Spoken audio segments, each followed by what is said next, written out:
Welcome student, आज हम class 12 economics उसका चैप्टर 10 इंडस्ट्रियल सेक्टर उसकी डिस्कशन करने जाने वाले हैं। ओके, तो डायरेक्टली ये चैप्टर है वो स्टार्ट करते हैं। पहली स्लाइड में आ रहा है यहाँ पे importance of agriculture sector. Industrialisation जो है वो ज़रूरी है स्पीडी ग्रोथ करने के लिए, कोई भी इकोनॉमी के लिए। हमने देखा कि आजकल फॉरेन कंट्री है डेवलप हो चुके हैं, उसका रीज़न क्या है कि वहाँ की इंडस्ट्री सेक्टर ऐसा होता है कि जहाँ पे जल्दी से हम ग्रोथ पकड़ सकते हैं और वहाँ के जो इंटरनल रिसोर्सेज है। अब यहाँ पे अगर पैराग्राफ के हिसाब से बात करूँ तो to develop the agriculture sector to generate the more employment opportunity to optimum utilisation of internal resources of economy for quick increase in income and improving living standard of people, सभी के लिए जो है इंडस्ट्रियलाइजेशन ज़रूरी है। तो हम कह सकते हैं कि जो सीरियस इश्यू जो थे उसमें से बाहर आने के लिए, to overcome the serious issue like unemployments and poverty in developing economy, जैसे कि इंडिया है वहाँ पे इंडस्ट्रियलाइजेशन जो है ज़रूरी है, मस्ट ज़रूरी है। नेक्स्ट स्लाइड में है कंट्रीब्यूशन इन नेशनल इनकम। तो यहाँ पे इंडस्ट्री का ये भी इम्पोर्टेंट है कि जब से अपना इंडिपेंडेंस हुआ तब से एग्रीकल्चर सेक्टर जो है पहले डोमिनेंट था इकोनॉमी में, फिर उसका जो प्लेस अभी इंडस्ट्री ने ले लिया है और एग्रीकल्चर से मिलने वाली इनकम जो है वो ग्रेजुअली डिक्रीज होती गई और रिड्यूस होती गई। 1951 जो साल था उसमें अगर हम बात करें तो इंडस्ट्रियल सेक्टर का कंट्रीब्यूशन था 16.6%, जो अभी बढ़ के हो गया 27% कॉन्स्टेंट प्राइस में 2013-14 में। तो ये बड़ा है। ओके, तो इसी के ऊपर हम कह सकते हैं कि कंट्रीब्यूशन जो है इंडस्ट्रियल सेक्टर का वो नेशनल इनकम में भी इंक्रीज़ हुआ है।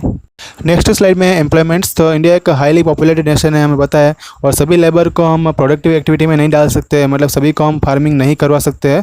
तो ये मतलब ये क्या सीरियस इशू जो है इंडिया उसको इंडिकेट करता है कि यहाँ पे अनएम्प्लॉयमेंट जनरेट हो सकती है, बहुत ज़्यादा अमाउंट में हो सकती है अगर हमें एम्प्लॉयमेंट की अपॉर्चुनिटी जनरेट नहीं करेंगे तो। और उसी का जो है सॉल्यूशन था इंडस्ट्री, राइट। तो एक प्लानिंग एफर्ट अप्लाई किए गए और वो एम्प्लॉयमेंट जनरेट में इंक्रीज हमें मिला, मतलब हमें सक्सेस मिली और इंडस्ट्रियल सेक्टर से ही वो मिली।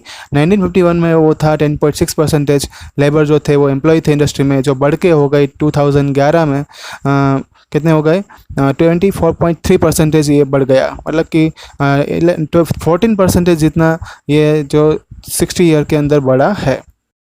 नेक्स्ट स्लाइड में है export income. Surplus item can be exported to earn the foreign exchange. अगर हम ज़्यादा अमाउंट में अगर आइटम एक्सपोर्ट करेंगे तो हमें यहाँ से फॉरेन मनी भी मिलेगा और ये फॉरेन मनी जो है वो हमें इंपोर्ट स्केयर जो आइटम रहती है उसके सामने काम आएगा। 2013-14 तक में बात करें तो इंडस्ट्री के वजह से हमें 2/3% शेयर जो है वो एक्सपोर्ट इनकम ही हमारी बन चुकी है। इंडस्ट्रियल सेक्टर जो है इकोनॉमी के अंदर सिर्फ सिटीज़न की रिक्वायरमेंट ही सेटिस्फाई नहीं कर रहा है, लेकिन साथ साथ में हमें फॉरेन एक्सचेंज अर्न करने में भी हेल्प कर रहा है और सरप्लस प्रोडक्शन जो है उसका वो एक्सपोर्ट करने में भी हेल्प कर रहा है। नेक्स्ट स्लाइड में है बैलेंस्ड इकोनॉमिकल डेवलपमेंट। तो उसमें बताया कि इंडस्ट्रियल सेक्टर जो है वो रैपिड एक और बैलेंस इकोनॉमिकल डेवलपमेंट अटेन करने के लिए बहुत ज़्यादा यूज़फुल है। साथ साथ में डेवलपमेंट इकोनॉमी का जो रहता है उसके साथ साथ हमारी डिमांड जो रहती है प्राइमरी कमोडिटीज़ की वो जब बढ़ती है उसके साथ साथ जो उसकी इनकम होती है उसको सेविंग के फॉर्म में हम रख सकते हैं और जो increase demand of luxuries and entertainment product is also can be satisfied by industry.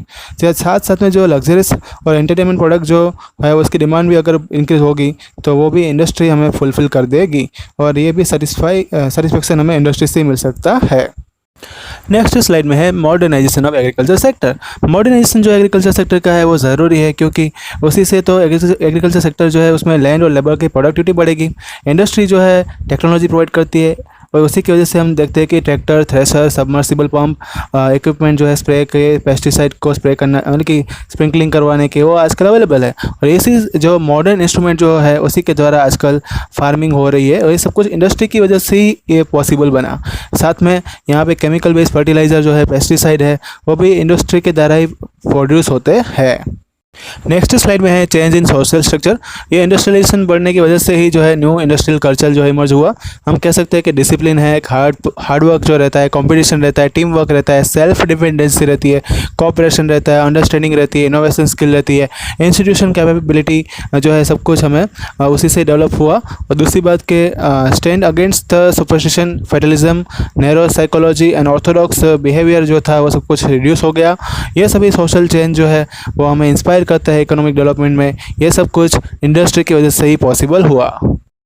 Next slide में आ रहा है इंडस्ट्रियल स्ट्रक्चर। तो उसमें types of industry on the basis of investment size, investment size के हिसाब से इंडस्ट्री को यहाँ पे क्लासीफाई किया है। तो 5 उसके क्लासिफिकेशन है।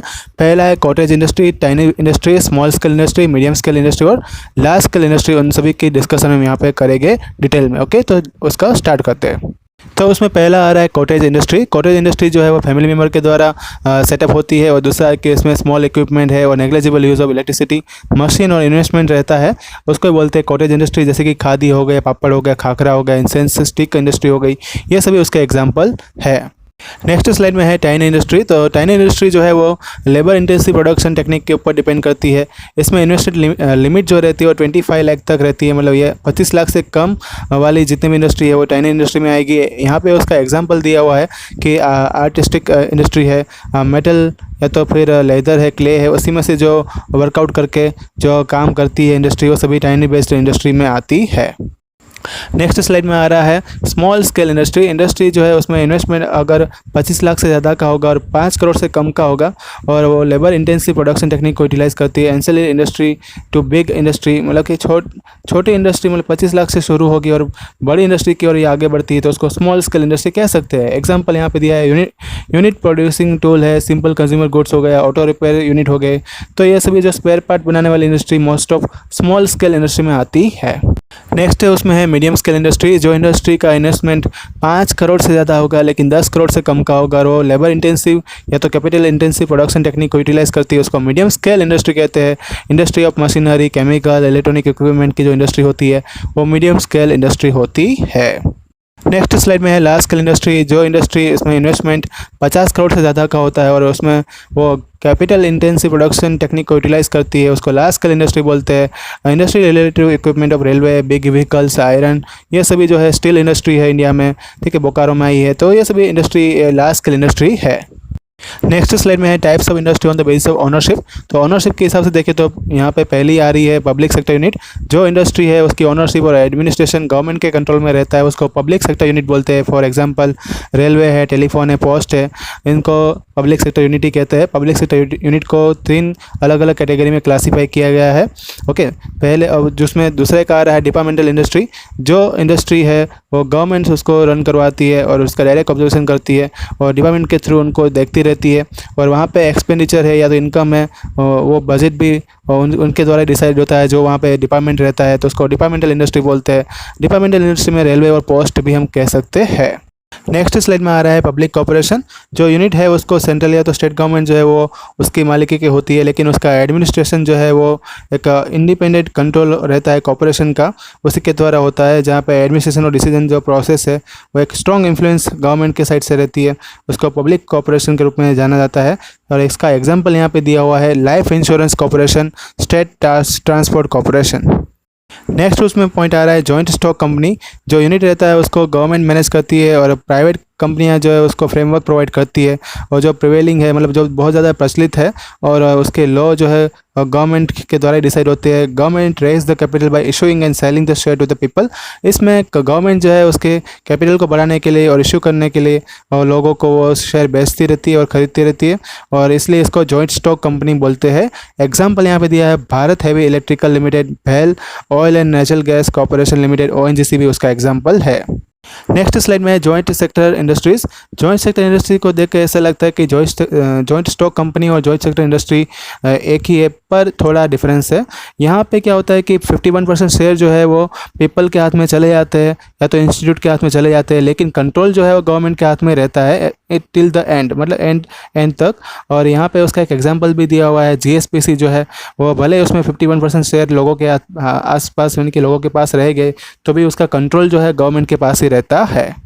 नेक्स्ट स्लाइड में है कोऑपरेटिव सेक्टर इंडस्ट्रीज। इंडस्ट्री जो है वो कोऑपरेटिव एक्टिविटी के द्वारा जो रन होती है और जो एक्सप्लोइटेशन रहता है स्मॉल ओनर को या तो लेबर को है या तो कोई कंज्यूमर को है एक्सप्लोइटेशन हो रहा है, उनको बेनिफिट्स प्रोवाइड करने के लिए ये इंडस्ट्री जो है वो जानी जाती है, उसको कोऑपरेटिव सेक्टर इंडस्ट्री कहते हैं। और जैसे कि एग्जाम्पल दिया है शॉप जो हम यूज़ करते हैं वो ज़रूरी है, डेली एक्टिविटी मतलब डेली नीड्स जो रहती है, डायरी है, सेवरल बैंक है, उसका एडमिनिस्ट्रेशन जो है वो कोऑपरेटिव बैंक्स के हाथ में रहता है। यहाँ पे उसका एग्जाम्पल दिया इफको एक कंपनी है, क्रिप्को एक कंपनी है, ये सभी कोऑपरेटिव सेक्टर की इंडस्ट्री है।